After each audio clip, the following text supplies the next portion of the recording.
Good afternoon, ladies and gentlemen. Coming after Caprice, I feel a bit, nervous. He's got really good points he said a lot of good points, and actually, I can attest to some of the things that he has said. I'm talking about the F word this afternoon. It's not the other type of F word if you're thinking about, but talking about failure. And a lot of times when people come to the ministry, they tend not to talk about failure. Yeah. For me, this talk is going to be a lot about myself and my own reflective thinking in terms of how I perceive that I have failed in the job I've done, but not in terms of what you think. In terms of failure. I like this quote from Sir Ken Robinson, that said that if you're not prepared to be wrong, you'll never come up with anything original. Yeah?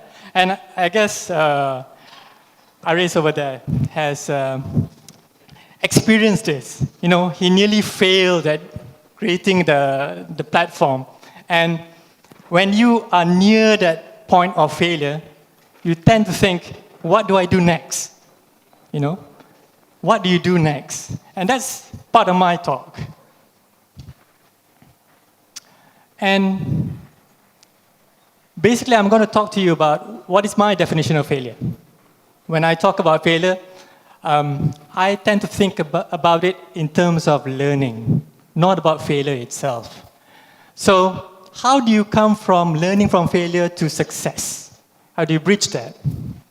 And I think, and I hope that when you come away from my talk is that you'll find that failure is useful, that the thinking behind it is what you need to do. So I've taken this quote. Sometimes we call failure is really just that necessary struggle called learning. Yeah? And the reason I chose this quote is because something has happened to me in 2010. I was given a scholarship to do a PhD, and I went to a place called New Zealand. I don't know whether you've been to New Zealand, but it's really different than Malaysia. You know, in Malaysia, when you go to university, do a PhD, you have a KPI. You have to meet the supervisor. You have to do certain things. But in New Zealand, I met my supervisor, and they said, "Well, Shukry, the first year you just read." And I was looking at them going, read what? And they said, just read anything you like. I was going, okay, what do I read? I mean, what do I like?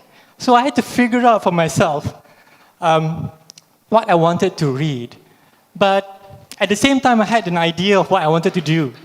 Yeah? And the burning question I had from my PhD was that I was in charge of many things in the ministry. And at certain points, I felt as if I didn't do that well. You know, I experienced failure. So the PhD was to find this answer to this big question that I had, that how can you do things better? How can I learn?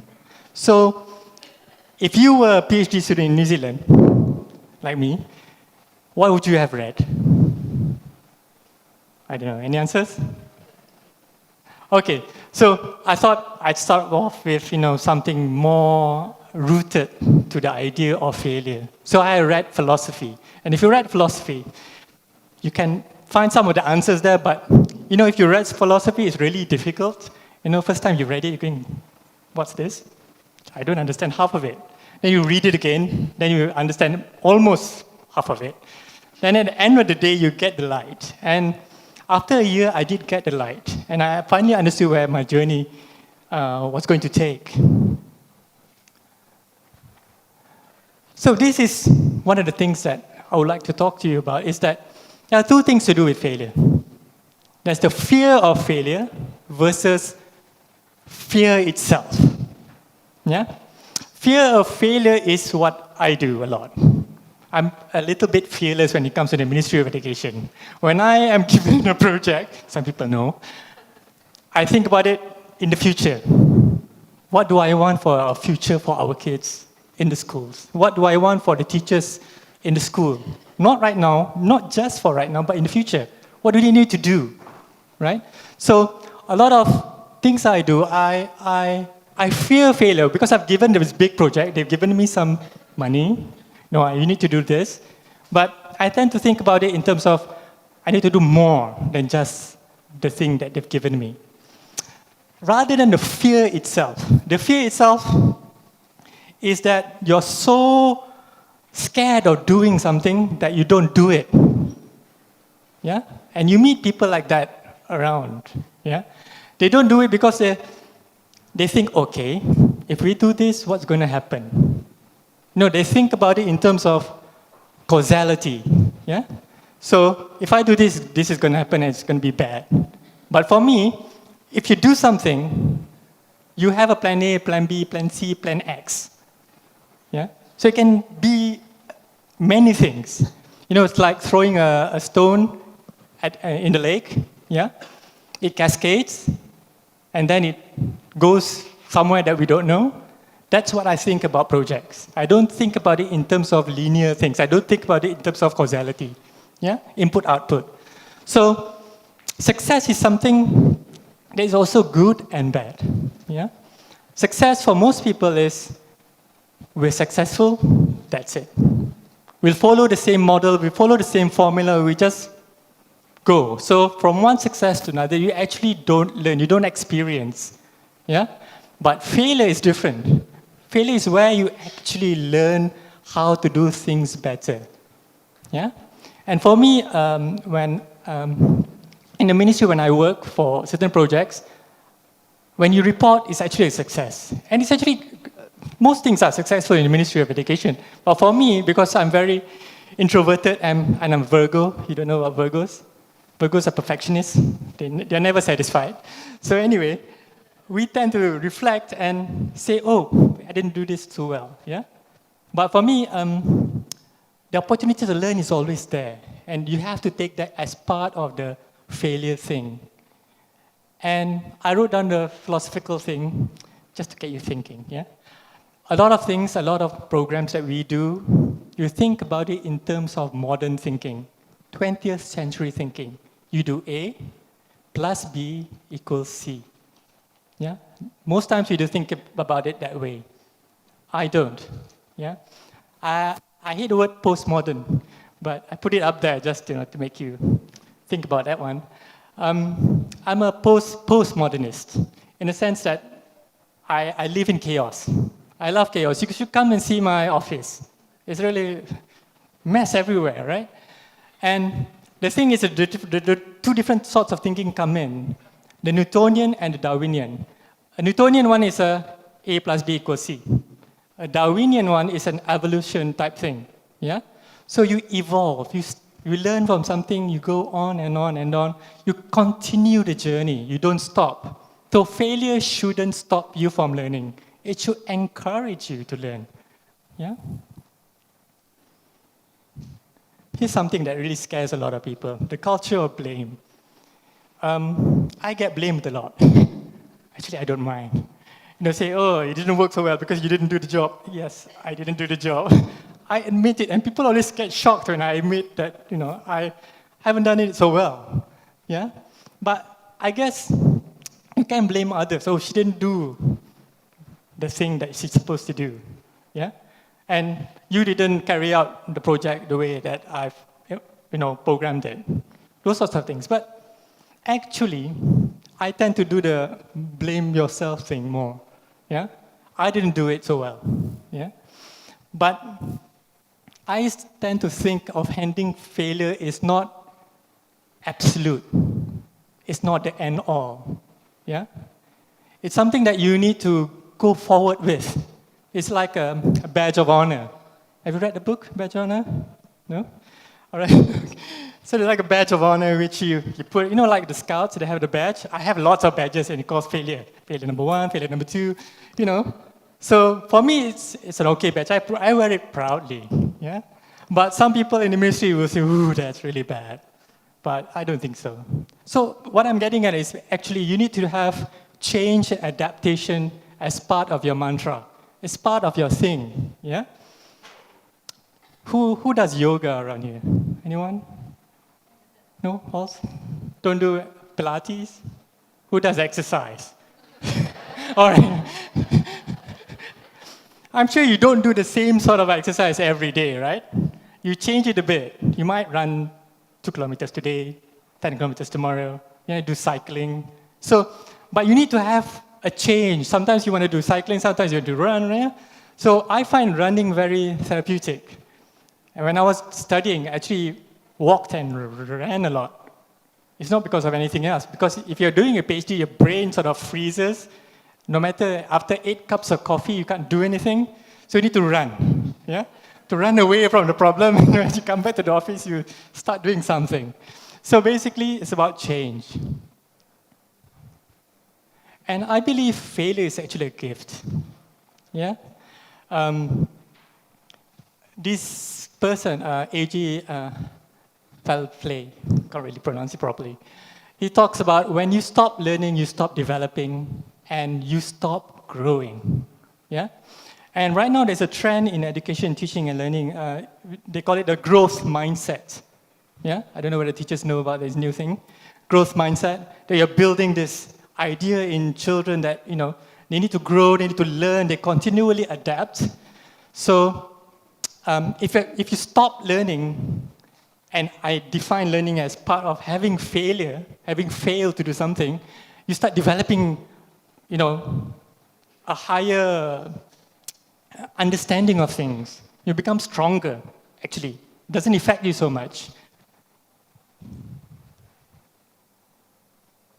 And also to do with the learning culture, in schools, I think it was mentioned by Richard, that when you're given marks, you sort of, you breed the success. You talk about rote learning and all that.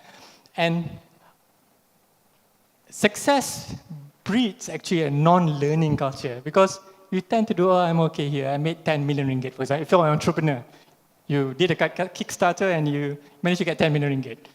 That's great. So the next thing you do, I must be successful because I get 20 million ringgit. Yeah? But actually you don't learn. But actually when you do fail, then the learning culture is different.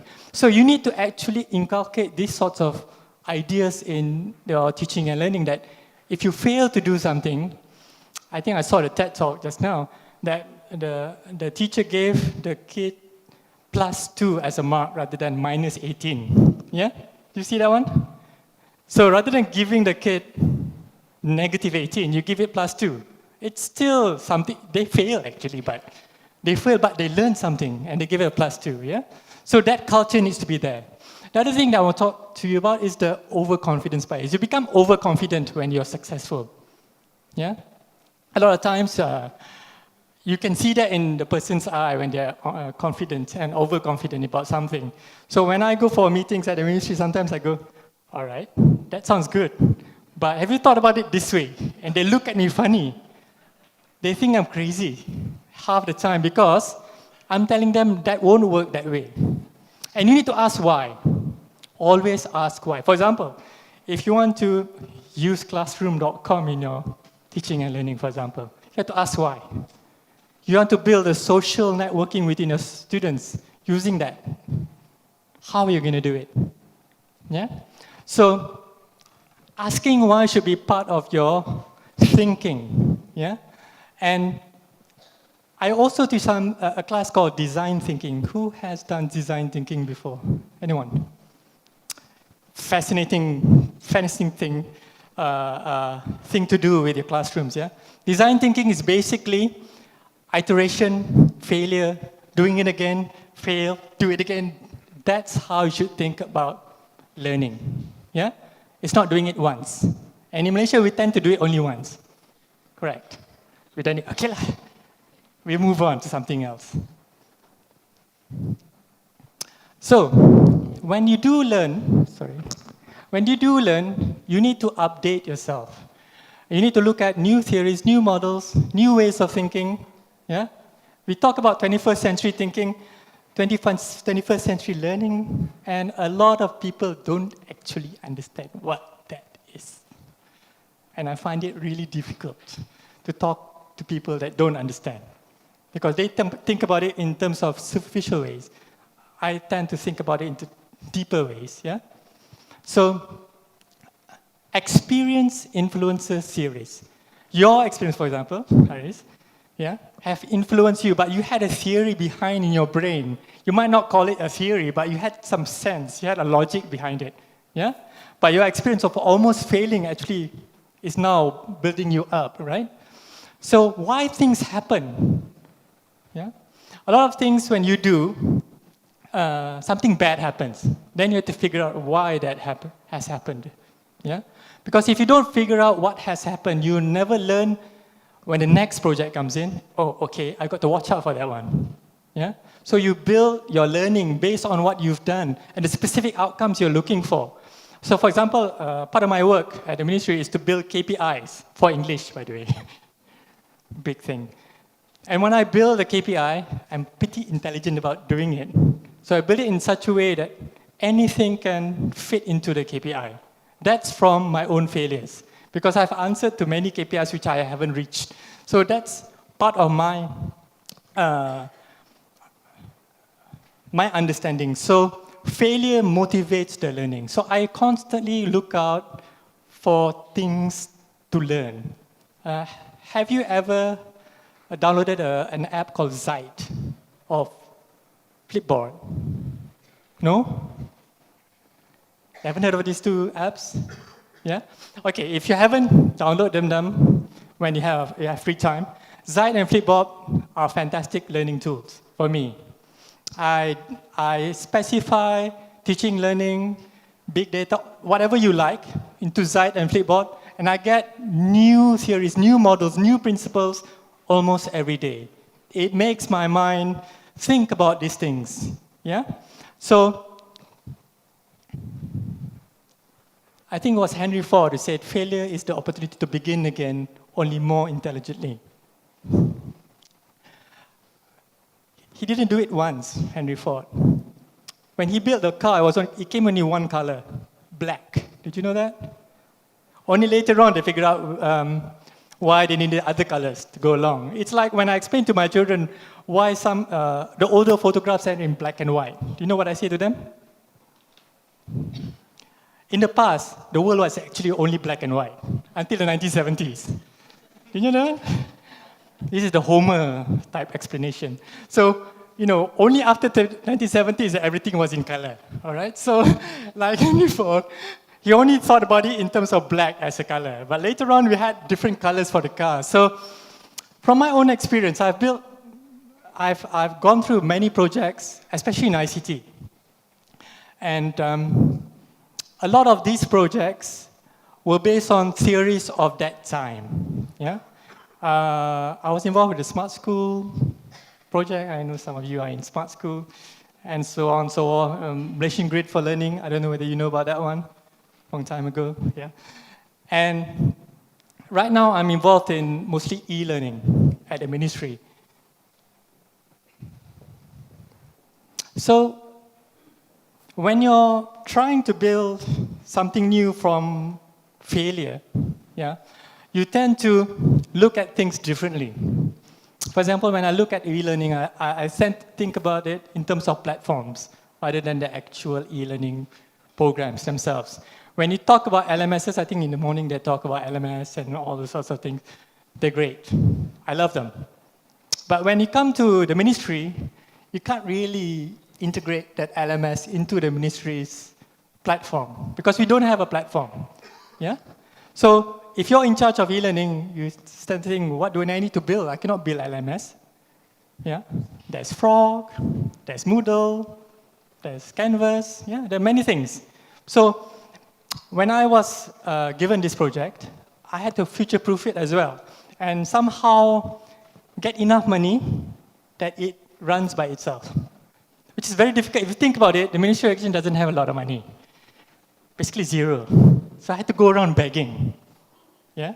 So I went to Microsoft, said, can you give me some little money, Kickstarter fund for this one. Then I went to Google, can you give me a little bit of this? So I sort of made alliances with other companies.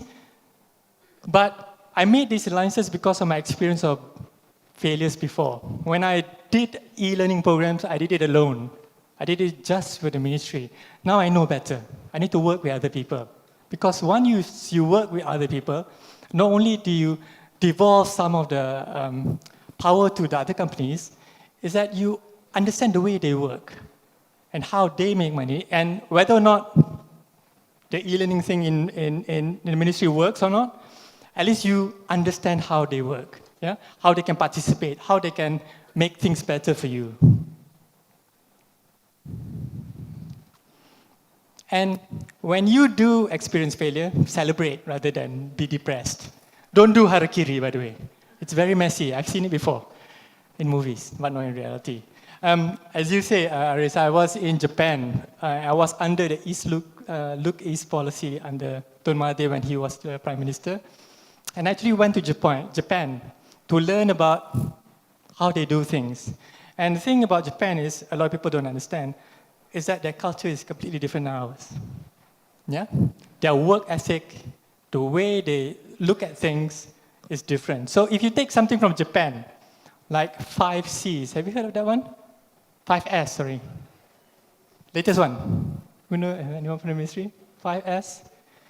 Seiseki? No, okay. 5S. This is from Japan. It works in Japan perfectly. When you think about it in terms of Malaysia, yeah, you're going to get 5S in Malaysia. I know what 5S you're going to get. But it doesn't really work in Malaysia because they fail to understand the context in which the innovation actually operates. Yeah? When you don't understand the context in which the innovation actually works, you're bound to have implementation because everyone told you to do so. Yeah? And at the end of the day, it doesn't really work. Yeah? So the other thing you need to do about failure is to give it time, reflect. Yeah? Sometimes you failed and you thought, oh man, I failed. I can't do anything about it. But if you reflect later on and give it time, you actually can figure out when you failed. How did I mess up? Or you can see where in the system that it has failed. So that when you advise your bosses, you actually know where things are that make the thing work. An experiment, the last bit is very important. You should always try new things. Yeah? Never be satisfied with the stuff they give you. Yeah? Try new things, experiment. If it doesn't work, you move on. That's the way design thinking is working. Yeah? And I want to leave you with this last quote from Winston Churchill. Success consists of going from failure to failure without loss of enthusiasm. And I think that's really important. It's been my mantra for a long time. Actually, I've been in ministry 23 years. I haven't given up yet, almost. But I believe I have a job to do, and I haven't finished it yet. When I'm finished with the ministry, you'll know. You know, that's it. But for me, it's my own thing that I need to do. Yeah? And if you do experience failure, don't think about it as failure and it's absolute. Think about it in terms of learning, your own learning, and move forward. Thank you very much.